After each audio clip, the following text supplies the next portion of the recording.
No witnesses have come forward. No camera caught her. But what investigators eventually found, not in the dirt, not on a hard drive, but buried inside her bones years after her death, is unlike anything ever documented in a murder case in American history.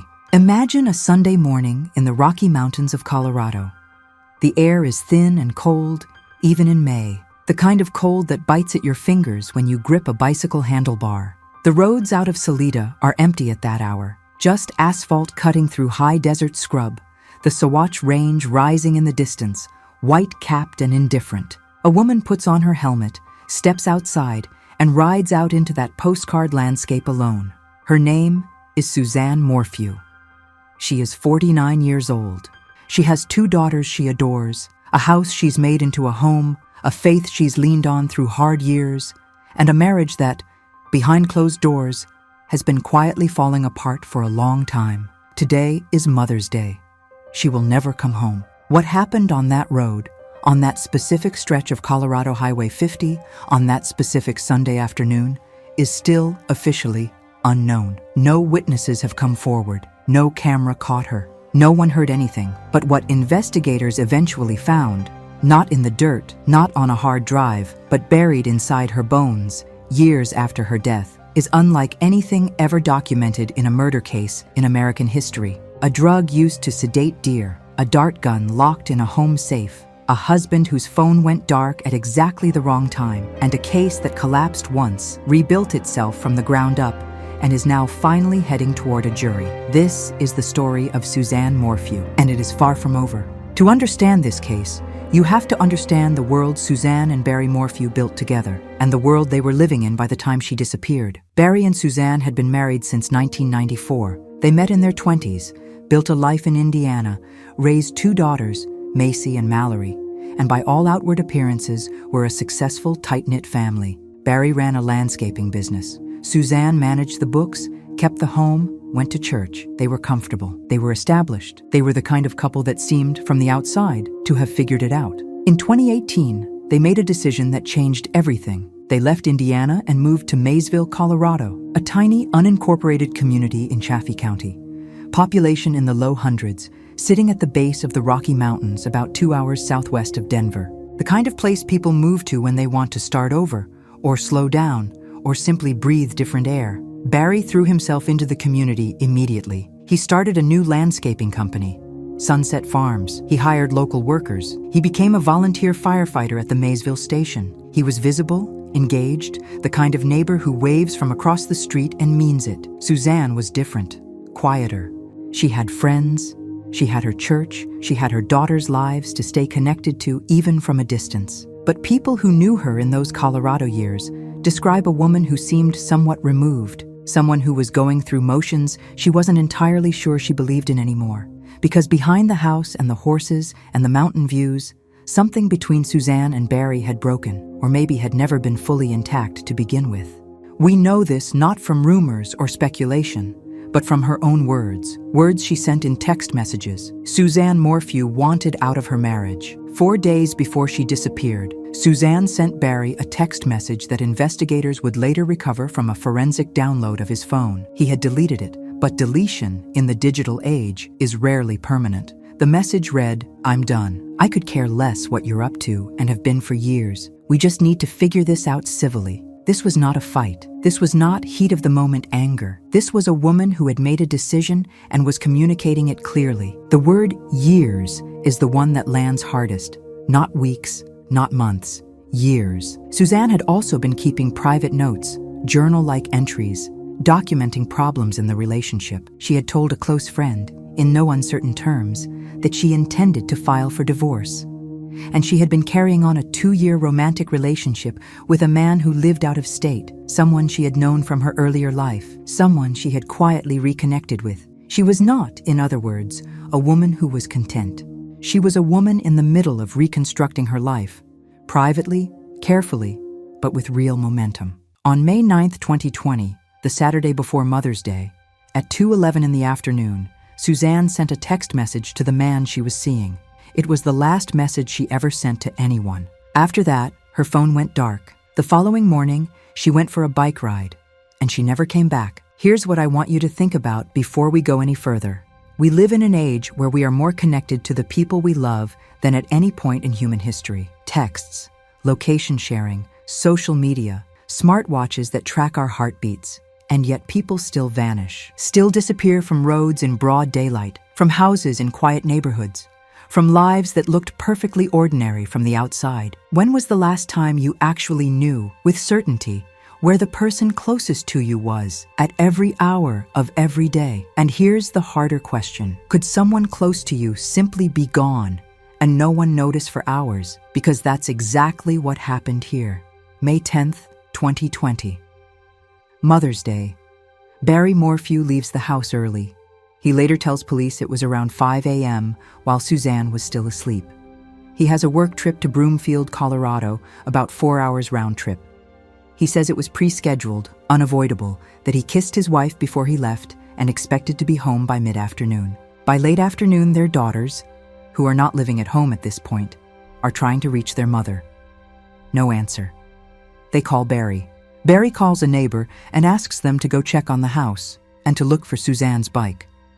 The bike is found abandoned on the road, less than a mile from home. The helmet is found separately, 1.5 miles away from the bike, tossed into the brush several meters off the side of Highway 50. Not placed carefully, not set down deliberately, thrown, discarded. Suzanne is not near either of them. The Chaffee County Sheriff's Office is called at around 5:30 in the afternoon. Deputies respond within the hour. Within days, the investigation has grown to involve the FBI, the Colorado Bureau of Investigation, and search teams that will comb hundreds of acres of mountain terrain. They find nothing. No blood, no signs of a struggle on the road, no witnesses, no trail camera footage. No one who saw anything unusual on that stretch of highway on that Sunday afternoon. Suzanne Morphew has simply ceased to exist. And from very early in the investigation, law enforcement is looking hard at the man who shared her house, her bed, her bank accounts, and who was, conveniently, hours away when she vanished. What Barry Morphew does in the days and weeks after his wife's disappearance is, on the surface, exactly what you'd expect from a devastated husband. He creates a Facebook page dedicated to finding Suzanne. He posts videos, raw and emotional, pleading for her return. In one, he looks directly into the camera and says, "Suzanne, if you're watching this, somebody took my best friend. Somebody took my heart." He organizes search parties. He speaks to local media. He posts reward information. He does the things that grieving husbands do, and he does them publicly, and he cries while he does them. But investigators are watching something else. They are watching his phone data, and his phone data tells a story that doesn't line up. Barry's cell phone was placed in airplane mode for a significant period during the afternoon of May 10th, the precise window during which Suzanne disappeared. When you put a phone in airplane mode, it stops pinging cell towers. It becomes, in effect, invisible to location tracking. For a man who claims he was 4 hours away running a job, this is a strange choice. They are also watching data from his truck. GPS and movement data from the vehicle raises questions about his claimed timeline, questions that investigators will spend years building into a case. And they are watching something else entirely. Something that, when it eventually comes out, will make this case unlike any other in the country. Here's a question I want you to sit with. If the person you loved most in the world had just disappeared, what would be the first thing you'd do? Call them obsessively, drive the route they always took, talk to every neighbor on the street, sleep in their clothes, and now ask yourself, what would you not do? What action or inaction would feel so instinctively wrong that it would stay with you?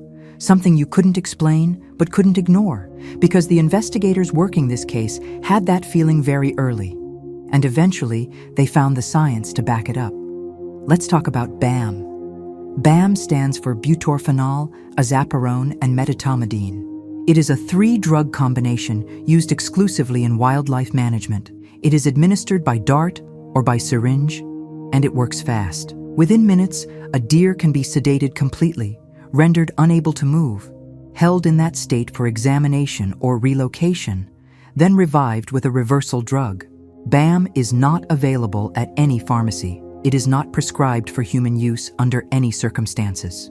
It is a controlled compound dispensed only to licensed wildlife professionals, state fish and wildlife officers, Park Service personnel, and, in limited cases, to private landowners who apply for specific permits to manage wildlife on their property. In 2024, 4 years after Suzanne disappeared, and 1 year after her remains were finally located, the El Paso County Coroner's Office completed its toxicological analysis. They found BAM in Suzanne Morphew's bones, specifically in her bone marrow, the one place in the human body where trace chemicals can survive years of decomposition, locked inside dense tissue like a biological time capsule. The manner of death was ruled homicide. And then came the detail that changes the emotional register of this entire case entirely. The detail that, when I first read it, I had to stop and sit with for a long time. BAM does not act instantaneously.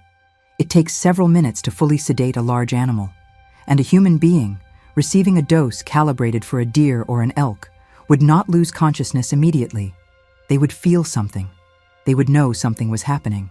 They would be aware, confused, slowing, losing control of their body for minutes before going under. Suzanne Morphew did not die quickly.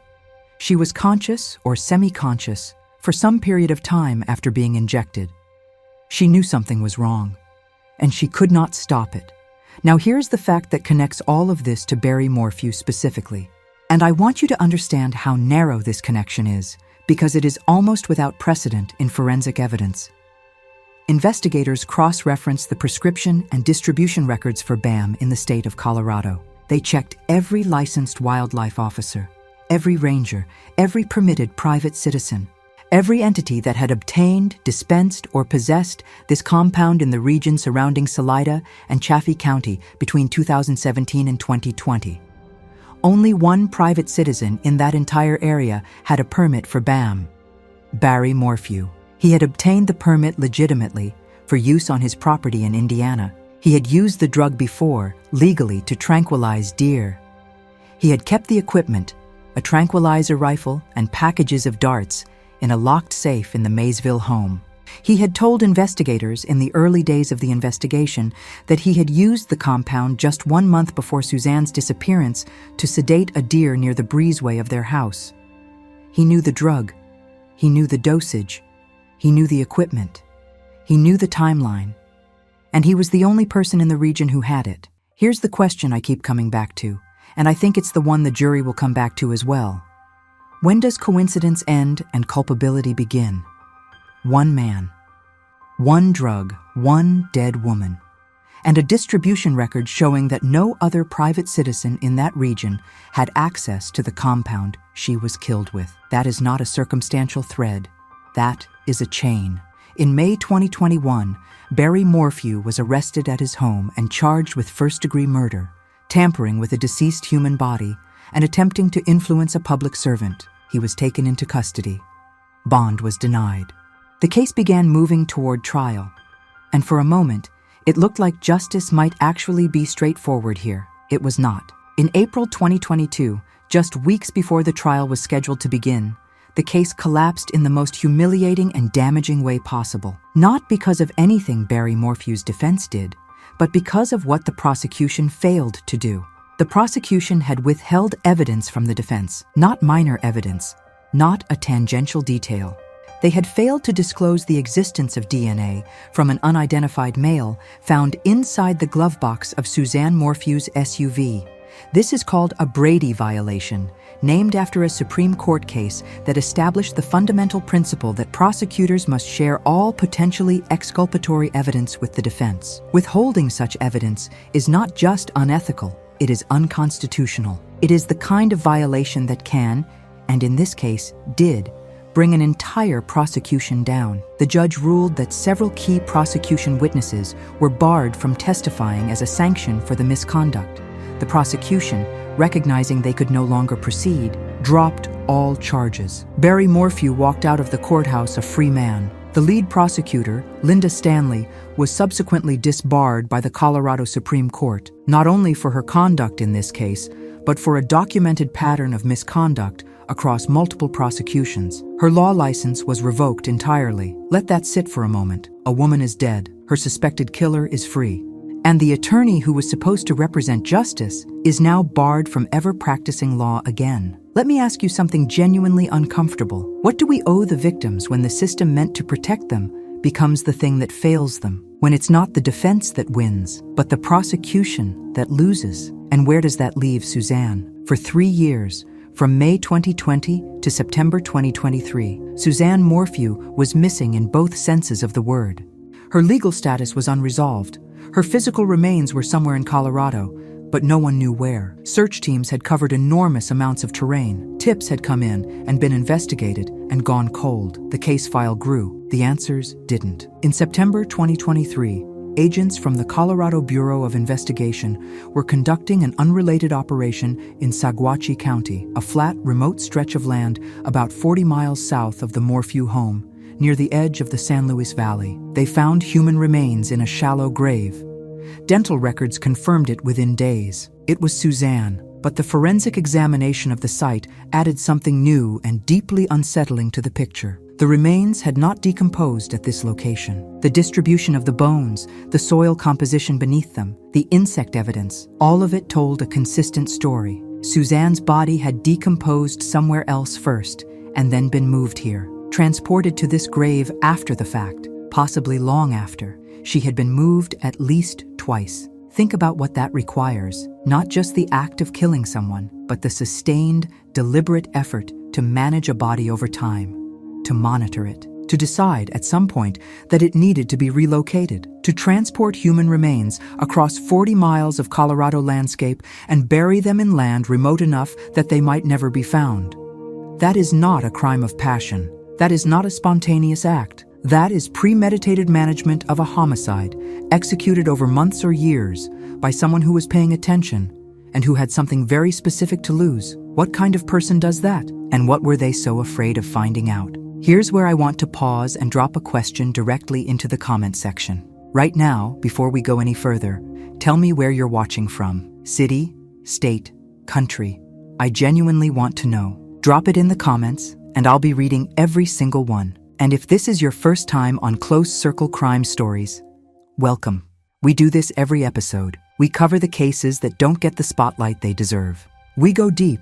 We ask difficult questions, and we never wrap things up in a bow when the truth doesn't allow for it.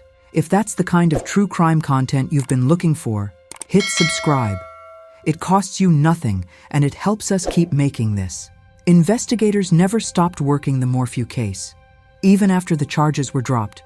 Even after the legal implosion of 2022, even after Barry Morphew had left Colorado and moved to Gilbert, Arizona, the Colorado Bureau of Investigation and the 12th Judicial District Attorney's Office continued building. They had new evidence now, a body, a toxicology report, and years of additional forensic and digital analysis.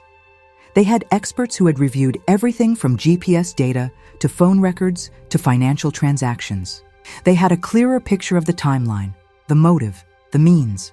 On June 18, 2025, a grand jury returned an indictment. Barry Morphew was charged with first-degree murder after deliberation. 2 days later, law enforcement located him in Gilbert, Arizona. He did not resist. He waived extradition. He was transported back to Colorado. His bond was set at $3 million. His attorney, David Beller, issued a statement saying, in essence, that the government had once again allowed a predetermined conclusion to drive their investigation. That Barry maintained his innocence. That the outcome would be the same as it was in 2022. By September 2025, supporters of Barry Morphew had pooled enough money to post the 10% cash requirement on his bond. He was released, fitted with a GPS ankle monitor, and ordered to remain in Colorado while his case moved toward trial. His 2 daughters, Macy and Mallory, have been present at every single court hearing since his second arrest. They sit in the front row. They believe their father is innocent. And whatever the jury ultimately decides, that fact, a family divided across the line of a mother's death, is one of the most quietly devastating threads in this entire story. In January 2026, Barry Morphew appeared in court for his arraignment. He entered a plea of not guilty. Trial is expected sometime in the middle of 2026. The defense has described the discovery file as voluminous and continues to review it.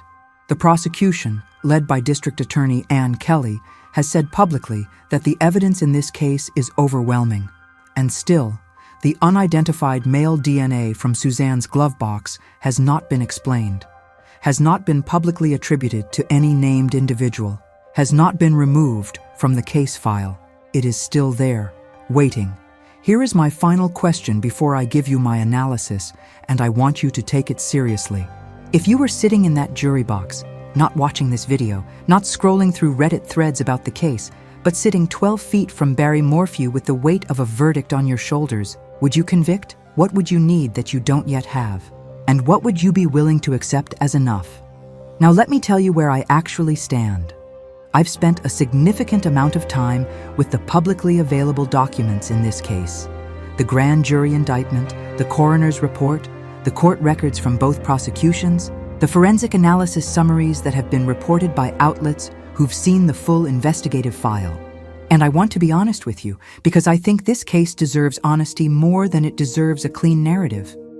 The BAM evidence is the spine of this prosecution, and it is genuinely extraordinary. Not just as evidence, but as a window into how this crime was likely committed. Think about what the use of BAM implies about the person who used it. This is not a weapon of opportunity. You don't stumble upon a wildlife tranquilizer. You don't accidentally administer a 3-drug sedation compound. Using BAM requires knowledge of the drug, access to the drug, possession of delivery equipment, and a calculated decision to use it on a person. Knowing how it works, knowing how long it takes, knowing what it will do. This was planned. Whoever killed Suzanne Morphew had thought about it before they did it. The drug wasn't chosen in anger. It was chosen because it works.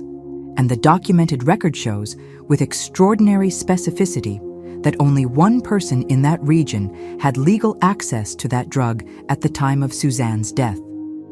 If you accept the toxicology, and the coroner's office, after years of analysis, clearly does, then you are left with a very small circle of possible perpetrators. A circle that, based on the public record, contains one name. That is a powerful case. But here is where I have to be intellectually honest about the complications, because I think you deserve that more than you deserve reassurance. The prosecution in this case already failed once, catastrophically.